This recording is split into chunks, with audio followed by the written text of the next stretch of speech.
All right, let's dive into Decentraland today. Their updated white paper 2.0 just came out this month. It's a big statement about where they think the internet's going. Yeah, it's a really cool look into how they're thinking, these folks building this user-owned blockchain world. Right, so anyone who hasn't jumped into Decentraland yet, imagine a 3D world where you actually OWN things, your land, what you make, your identity, all on the blockchain. No single company runs it, can't just be shut down, and creators get almost all the money they make. That's huge compared to how most online places work today. It taps into that feeling that people want more control, more transparency online. Yeah, the white paper really gets at that, that feeling of just being a product on social media, data mined, content used to make money for someone else, your account could vanish. Exactly. And they don't just talk about social media. Roblox they bring up, where creators only keep like half of what they earn. Yeah. Imagine you pour your heart into something amazing and someone else takes a huge cut. Ugh, don't I know it? And then there's the whole thing of these big platforms having all the power. Like one day you're on Twitter, next day, poof, account suspended, who knows why. They use Twitter, even Fortnite, as examples of how insecure our access is. It's like building your house on rented land. You're never really safe. Decentraland is offering a different deal. Own your digital spot, literally. And that ownership goes for how the whole world runs too, right? The community governs it all through it DAO, that decentralized autonomous organization. Right. Like a digital democracy. It's a cool model. Some folks are calling it like post-capitalist, Not just about profit, but shared ownership, users having the power. Surprised me how long Decentraland's been around, since 2015. Pioneers even messing with Bitcoin code back then for the land parcels. Oh yeah, their first white paper back in 2017 that helped define how NFTs work on Ethereum, ahead of their time. You can see how their vision's been growing since then. Which leads us to the tech. How does it actually work? Blockchain, sure, but what's that mean for us using it? Well, think of it this way. You're not just a username controlled by some company. You're an Ethereum address on the blockchain. That's you. Your stuff can't be taken away. Like a digital passport, then, to this whole world. Exactly. And it gets even cooler when you think about the content itself. Not on one server, someone can shut down. It's spread across a network. Tons of computers. So even if part of it goes down, the world keeps running. That's the idea. Resilient. But the white paper is interesting. They say not everything has to be decentralized to reach their goals. There's a balance between that and things just working well. Makes sense. Not purists. They want to build something people can actually use. But they are serious about decentralizing the key stuff. Identity, ownership, that control. And that's where it gets really powerful, because this tech isn't just for a fun virtual world. It's about giving people power in the real world, too. Glad you brought that up, because the stories in this white paper, the human impact, those really got to me. Not just anecdotes, but like glimpses of how this can change lives. Yeah, and it's not all, look, people having fun in VR, though that's there too. It's about connection, overcoming limits, finding new possibilities, deep stuff. Like that user who said they belonged in Decentraland in a way they never felt anywhere else. Makes you think how virtual can connect us in ways real life doesn't. And you've got creators making a living, doing what they love in Decentraland, turning hobbies into jobs, building businesses, contributing to this whole economy. It's empowerment. For real. Like that story about the Metaverse Music Festival. Someone said it was better than a real concert. That one stuck with me too. Shows how virtual can offer things you might not get in the real world. Maybe it's location or cost, or even if you have physical disabilities. It's wild to think this tech experiment is now touching lives that deeply. It is. It's about the human spirit. That drive to connect, to make things, to break boundaries. And Decentraland's just getting started. Okay, so we've got the problem, their solution, the tech, the human side. But where's it all going? What's the future they're building? Well, their roadmap is ambitious. I'll give them that. Not just a virtual world, but like a whole movement towards a decentralized internet. And they're going all in, judging by these plans. Pushing the limits, experimenting, not afraid to try new stuff. They're making a statement about the future. Going to be fascinated to see it unfold. But let's get into that roadmap in more detail after a quick break. So this roadmap, how are they going to make this happen, all these big ideas? Yeah, what's next? That's what I want to know. They've got a lot going on already, but this white paper hints at even bigger things. One thing they're really focused on, making the world more immersive, more social, beefing up how you interact with people, make it easier and more fun. Makes sense. A virtual world needs community. to really thrive, right? Totally. Imagine you're in a virtual art gallery, voice chatting with friends, your avatars smiling, gesturing as you talk. Whoa. Yeah, that'd be next level. And they want to make it easier to form groups, guilds, whatever you want to call them, so people with shared interests, they can build stuff together or just hang out, explore. Like mini societies inside the metaverse, each with their own thing going on. I love that. And to help with that, they're looking at auto-translation for the chat, nearby people. So you can talk to anyone, no matter what language they speak. Break down those barriers. A truly global community. Nice. Little things, too, like a gifting system. Imagine sending a friend a cool new item for their avatar, or even a piece of virtual land. That's cool. The kind of stuff that makes a virtual world feel more real, you know? And speaking of real, avatar upgrades.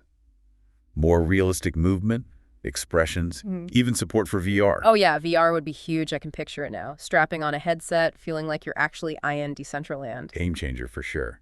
But they know VR isn't for everyone, so mobile apps too, for your phone. That's smart. Access on the go. Imagine attending a Decentraland event from your phone while waiting for your coffee. Exactly, the metaverse in your pocket. And for those of us who love a good challenge, sounds like gamification is getting bigger. You got it. They're expanding the badge system, adding quests, mini games, rewards, all that, to keep people exploring, coming back for more. I'm all about a good quest. Makes exploring way more fun. And they're not forgetting those incentives for active users. Exclusive items, M&A rewards, early access to new features, stuff like that. Ooh, sign me up. But it's not all about rewards. It's got to be easy to find your way around, discover new things. You know, sometimes I do get lost in Decentraland. Like, where do I even start? They're working on that, Right. improving the map, making it interactive, more details about places, maybe even event listings, user reviews, that kind of stuff. Like a virtual tour guide who knows all the best spots. Exactly. And they're even thinking about limiting teleportation within Genesis City. So you have to walk more, discover stuff along the way. Interesting. A subtle way to make it feel more real. And the environment itself, getting more immersive too. Dynamic lighting, weather effects, maybe even different biomes, procedurally generated, huge and diverse. Whoa. A thunderstorm in Decentraland? Or finding an oasis in a vast desert? That'd be cool. And to make it even more lively, virtual pets, vehicles, they're considering it all. Now you're talking. I can't wait to see the crazy pets people come up with. But they're tackling the serious stuff too, like all that undeveloped land, empty parcels, Yeah. kind of kill the vibe when you're exploring. Yeah, it's like a dead end in an otherwise awesome city. So they're going to incentivize development, maybe grants, community challenges, get people building. Unleash that creativity, keep the world evolving, smart. Okay, now for the part I'm really excited about, the creator tools. This is where they really empower users like no other platform. Lay it on me, I'm ready. The Creator Hub's already pretty good, but sounds like they're taking it up a notch. More control for creators, advanced lighting, particle systems to make cool atmospheres, real-time 3D model editing, even a built-in physics engine. So literally anything you can imagine you can build. Pretty much. Yeah. And easier to make multiplayer stuff, better networking, anti-cheat measures. No more lag ruining your game. And for collaborating, customizable permissions for streaming, voice chat. So creators can set up specific areas for specific activities. Like your own virtual studio, you control the whole experience. But what about those of us who aren't coding experts or 3D modelers? How do WE get to create cool stuff? Yeah, I've been wondering that myself. I'd love to make something, but my tech skills are, well, let's just say limited.